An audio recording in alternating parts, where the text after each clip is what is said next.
Okay, today we're comparing the Volvo XC90 T8, and on this side we have the Acura MDX Type S. And I have been wanting to do this review, this comparison for a long time, but it's kind of hard getting these two booked at the same time. But we managed to get an Acura MDX Type S from our good friends at Performance Acura North Mississauga. Their Acura dealership located in Mississauga, Ontario, Canada. You guys know I've done videos with them before. Great people to work with, and I'm sure great people to buy cars from. If you want to know more about them, the link will be in the description below if you want to go and check out this thing in person. Okay, before we start with this comparison, one thing to mention is the fact that the Acura MDX does not come with a stock wheels. In fact, these are aftermarket. Therefore, we can do our usually test about the cabin noise and vibrations to see how the comfort is overall between these cars, because it wouldn't make it fair. These are very, very winter tires. They're thick threads in comparison to the one in the Volvo, but also not the stock wheel, so it wouldn't be fair to do that kind of comparison in this case for the cabin noise. But let's talk about pricing. What are you going to pay for these two? The Volvo XC90 is the most expensive out of the two, just slightly more expensive in comparison to the MDX. The MDX in Canada starts at about $88,000. Meanwhile, the XC90 base model starts at $84,000, can go up to $90,000, almost $100,000, depends on the package. But the top trim for Canada will cost you more than the Type S top trim. That applies, of course, to the US. You should see the US price on the screen at the same time. Okay, let's talk about the exterior differences. We'll start with the front end. In this case, Volvo XC90, luxurious look overall. We have a chrome finish in the center, the badge as well. Then you have the chrome finish at the bottom for the bumper. Then they have the headlights, which are sleek design, kind of skinny overall, with two split options. You've got the bottom side and the top side LED, a bit more luxurious looking, more refined overall. Even when you look at it from far away, it gives you that kind of idea that this thing stands for luxury. Now, if we move into the Acura MDX Type S, a little bit different design in this case. This is a bit more beefy, a bit more sporty. This has a massive grille in the center, massive Acura badge. The Type S on the right side, very muscular in comparison to the Volvo XC90. Kind of like this, but also this. They're very different from each other. Then you have fog lights at the bottom, something that you're missing with the Volvo XC90. Okay, moving on to the rear end, the XC90. Very basic, very simple, not too complicated, not too beefy, bit luxurious. You got a chrome finish overall, massive rear window. That's about it. That's what you get. There's a badge that says T8, but there's no exhaust in the back. You can't see anything, even though this T8 model is very powerful. Now, talking about the MDX. One thing you need to know about the Acura MDX was the first crossover three-row SUV, luxury SUV in the market. So Acura started this entire thing about three-row SUVs and luxury at the same time. But the rear end of the MDX Type S is a bit more beefy, more muscular, similar to the front end. Quad exhaust system, aggressive diffuser, and same thing for the tail lights, a bit more sculpted in comparison to the one in the XC90. Then you have the brake light at the top, and that's about it. Of course, both vehicles offer power tailgates with the option kick in to lift the tailgate automatically. Now let's talk about the wheels. Of course, the MDX that we have for today's video doesn't have the stock one, but I believe the stock one is a 21-inch. This one has 21-inch. These are the diamond machine cut style. I kind of like these wheels. They really give this a different stance overall. Now the side profile and dimensions, they're very similar in terms of the size. The only difference that I see here is the rear third window for the Volvo is slightly larger in comparison to the one in the MDX, which is curved into a V shape a little bit. This one is a bit more square and more expanded to give you better visibility. We'll talk about that when we get into the third row. Okay, under the hood, the Acura MDX uses a 3-liter V6 single turbocharged engine. And this one makes about 355 brake horsepower and 354 pound-feet of torque. It uses a 10-speed automatic transmission, and it comes with that super handling all-wheel drive by Acura. And it'll do 0 to 60 in about 5.6 seconds. But this weighs about 4,700 pounds. But we did notice one thing, full aluminum.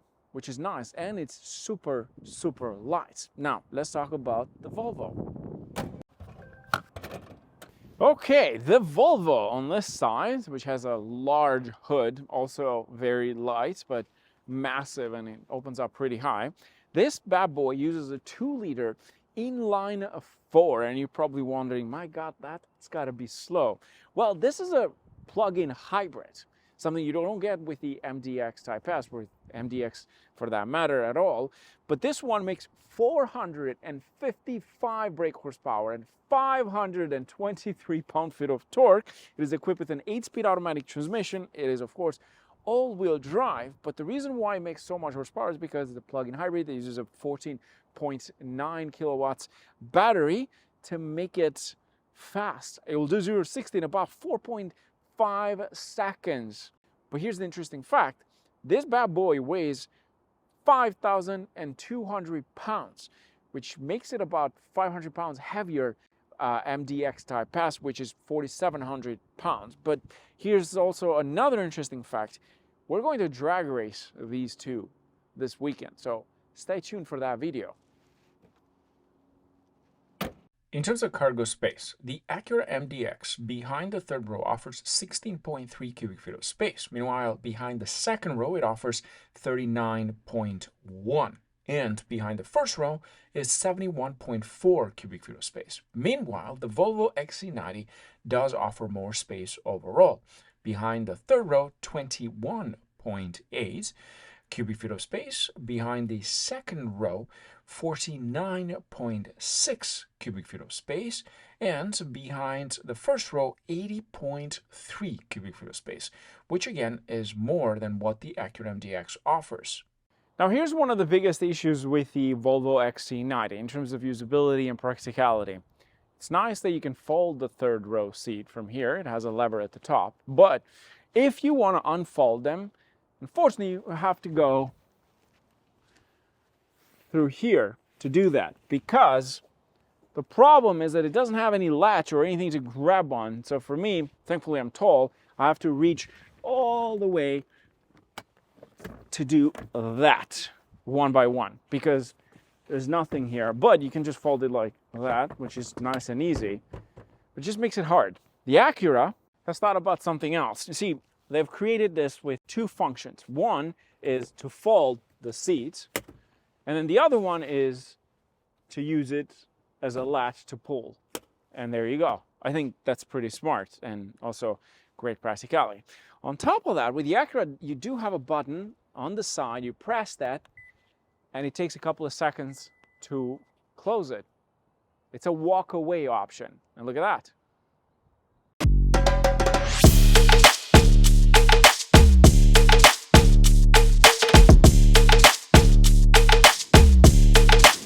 Okay, these SUVs have a third row. I'm 6'2", so I'm gonna try and get into the MDX first. It's been a while, but let's do this. First, you press the button at the back, and then it does this automatically, and then you have the seat belt for the center parts, which makes it even more complicated to get in. I don't think I've actually been into the third row of the MDX, and let's just say we're gonna leave this space for the kids, not for someone my height. It doesn't have a lot of space. It's actually pretty uncomfortable for someone my height. We'll just keep it for the kids, but let's do this. Yeah, it's a bit tight. It's not a full 3-row SUV. It's a third row. Let's see the Volvo. Okay, into the Volvo. First of all, you have a manual option to fold the seat forward, push it all the way. Feels like there's a bit more space to get into the third row, but I don't think it's going to be a lot better. Yeah, it's just as tight.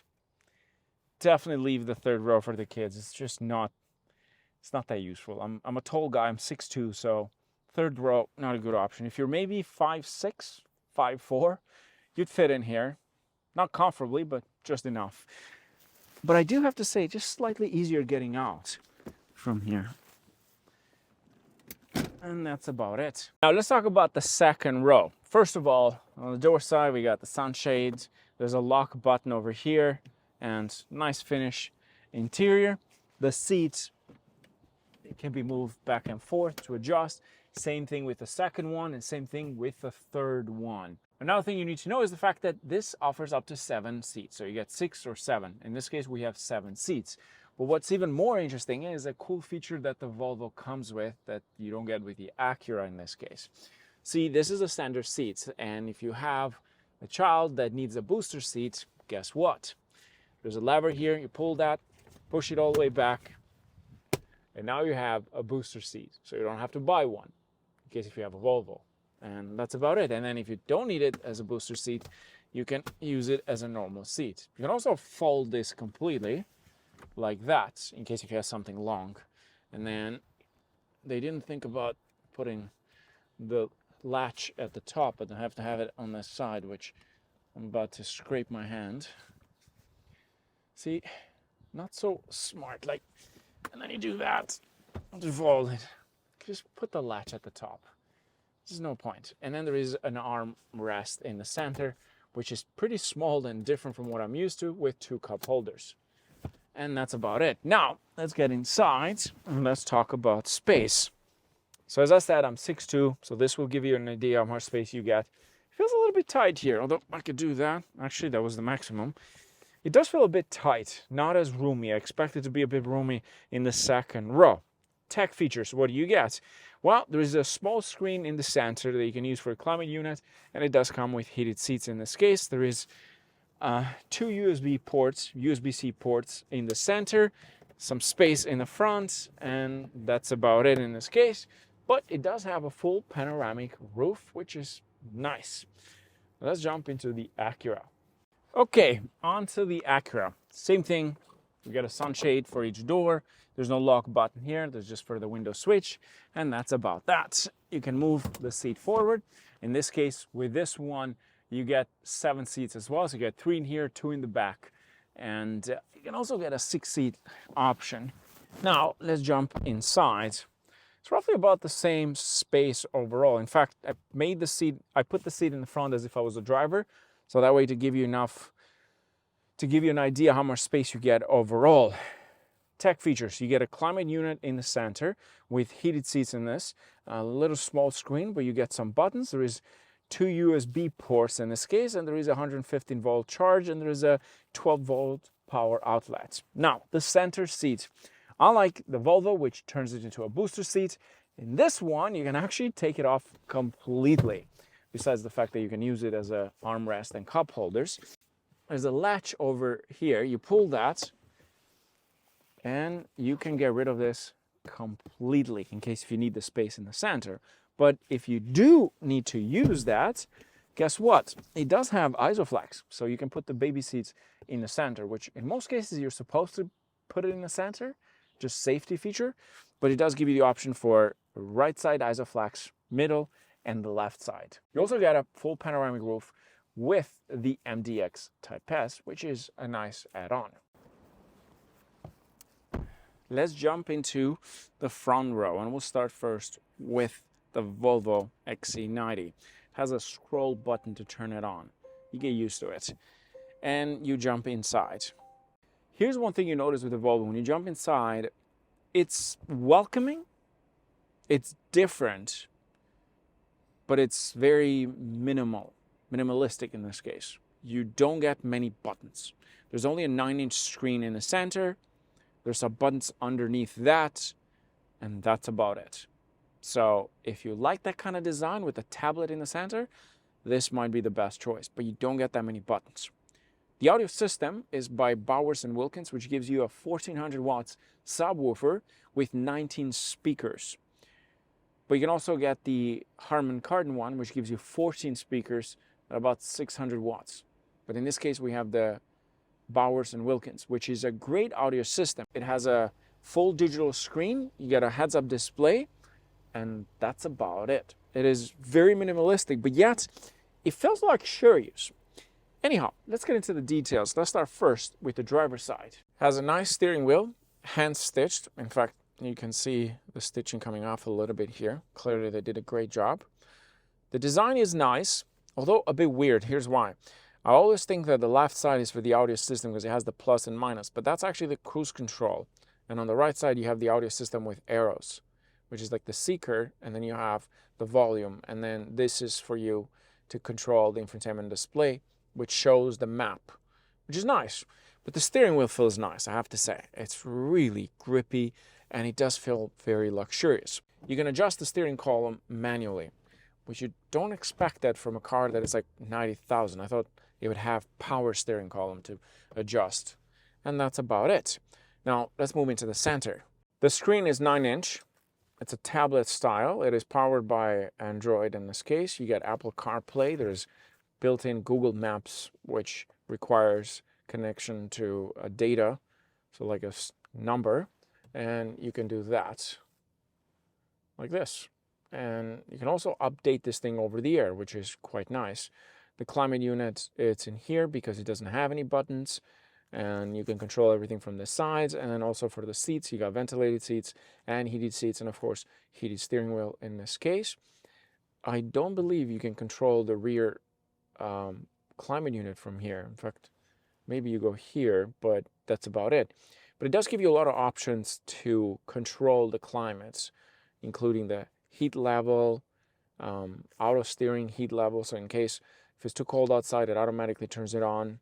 And then you have auto start, third row climate. That's some control over the third row, but that's about it. And then that's it. Now, it does come with a 360 camera, but initially it goes into a rear camera, but you have to press this to go in 360 camera. And then you get the parking sensors, a rear auto brake, and so on. It has built-in Play Store, Spotify, SiriusXM, and YouTube. Not sure you'd be allowed. I guess it's mostly for the passenger, but there you go. You can go on YouTube and then search Sam Car Legion. I don't think there's Wi-Fi here. There you go. It's easy to use, but I don't like the fact that everything it's in here. I would like some more buttons. That's what I like. I don't like everything to be in this side. You do get some buttons down here, which is mostly for the audio system. I do like this because you can do that for the audio system. If it's too loud when you come in, you just do it like that, and it's pretty quick. In the center, you have the crystal gear knob in this case. Look at that. It's nice. So you get inside and it welcomes you. Then there's the parking button. To operate the shifter, you go into drive, into reverse, neutral, and then reverse, and then into park. And then to turn on and turn off the vehicle, you do that. That's to start, and that's to turn it on, to turn it off, and that's about it. Underneath here, we got some extra space, but you don't get a wireless charging pad, which is kind of crazy for 2024. And there you go. There's cup holders in here, and then there is an armrest, and that's about that. Into the Acura. Yes, I'm back into buttons. I like buttons. Nobody complained about buttons. You know, we were just talking right now about this. We like buttons, easy to press. You find them easy. You don't have to go into the screen, look for it. I don't have to work hard. I know it's too much for the eyes. There's like buttons everywhere, but it's nice. Once you know where they are, it's good to use them. And then there's a button to start. Not too complicated, like scroll, you got a bit different. I like that. Now, what I also like about the fact that the Acura does come with the powered steering column with this package, which is nice. Look at that. Easy to use, back and forth, up and down.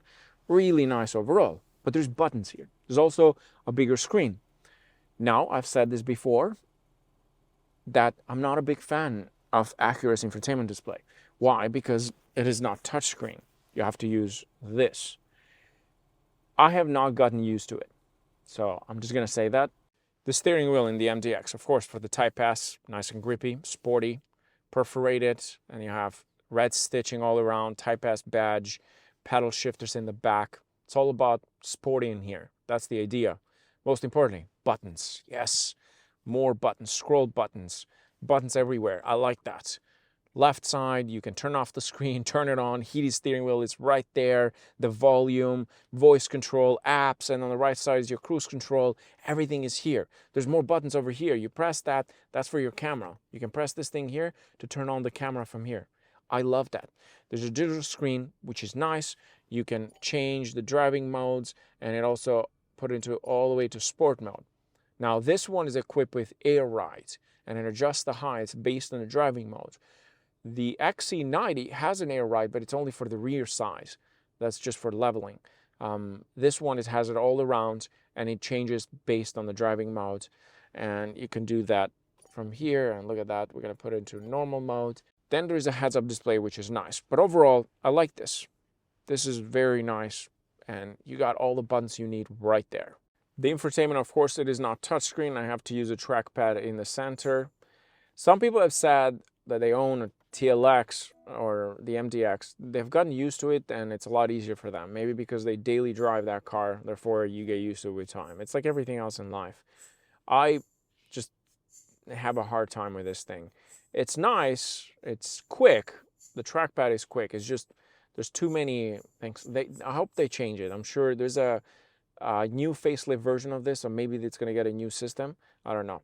There's cabin talk in here, which basically projects the audio from the front into the rear side speakers. That way you don't have to raise your voice, which is nice. And then you can do that. And there's Apple CarPlay, Android Auto connectivity. And this one is equipped with the ELS 3D audio system, which has 24 speakers and about 1200 watts of audio of subwoofer, which is nice. The ELS is quite nice overall. It's a really sharp and very bass, a lot of bass in that audio system. You have them all here. This is for your climate unit. You can control it, and look at that. It turns on a little light to tell you if it's going up or down the temperature, which is nice. You can control rear climate unit from here too, and more buttons to the side. And then under that, you have your ventilated seats, you have auto option, and then you have heated seats, and you also have massage seats. Look at that, for both passenger and driver in the front. And you have the buttons located onto the right side. And then just under that, you have your gear knob, but this is not an actual gear knob, it's button. Of course, buttons everywhere. You have your drive, press it again into sport, neutral, reverse, and then park, and that's about it. 2 more buttons here for your brake hold, and you press that, you have a USB and a USB-C port hidden, which is nice. And then in the center, we have your trackpad. You can use this, you can use that for up and down, go back to home, and then the separate screen. You have your audio system. There's another button here for the seeker, easy to use, and you have an armrest. You have a hand rest in this case. When you're using the trackpad, they've included this nice thing, and just under that, you have a wireless charging pad, which is again quite nice. There's extra space in here for the key fob, coins, whatever, and then you have 2 cup holders, and then there's a massive armrest. Now let's talk about how these two drive, because that's also very important. Here's my take on this. I've driven the Acura MDX Type S many times. I've had the opportunity to drive this many times as well, and I also drove it this week. Now, the Acura, because it doesn't have the stock wheels, we couldn't do the usual test of cabin noise and vibration on the inside. It just wouldn't be fair. And unfortunately, I couldn't get a fully stock version from Acura Canada because it was booked, so I was stuck with this one. But here's what I think. In terms of the interior cabin noise, the Volvo is slightly better isolated. You don't hear the road noise as much in comparison to the Acura. The Acura, you do hear the engine a bit more. It is a V6. This also, it's a plug-in hybrid, so it does turn off occasionally. That means that you don't hear the engine, although this is just a 4-cylinder. It's kind of insane to think that they use a 4-cylinder on a 3-row SUV that weighs 5,200 pounds, but that's just the way things are. In terms of the power delivery, this does feel a bit faster. Actually, in some cases, it feels a lot faster than the Acura. It pulls really hard because of that electric motor and the engine working together. That's where this thing wins in terms of that power. But the Acura is not a slouch. It's actually pretty quick for being just 355 brake horsepower. I wish they would have included a V6 twin turbo, not a V6 single turbo like they do right now, because that would have made that engine a lot more powerful and a lot faster than what it is. But unfortunately, it is what it is. Conclusion, which one would I buy? And I've been asking myself the same question. There's a lot of things that I like about both cars and dislike, but for me personally, the fact that this is a plug-in hybrid, I enjoy that, and the fact that it makes more horsepower. We don't know which one is faster yet because we haven't done the drag racing. We're going to do it this weekend, but the MDX Type S is such an appealing package for what it offers. And you also get a more aggressive look. You get bigger brakes, although with this one you have to go all the way to Polestar, I believe, to get to the big brake hit, because with this package we don't get that. The quad exhaust system is nice in the Acura. You can also tune it to sound better. So it also comes down to what you like, and do you like the minimalistic interior, or do you like the busy interior with lots of buttons that you can control all the time, or do you just like this? That's what it comes down to, because both vehicles are fantastic. I think the MDX Type S down the road is going to hold better value because it's a sporty SUV. It's known to be a bit of a performance SUV. So I think that's something that it's going to give an advantage in terms of resale value. If you like this video, don't forget to subscribe and hit the notification bell, and check out my other videos on my channel.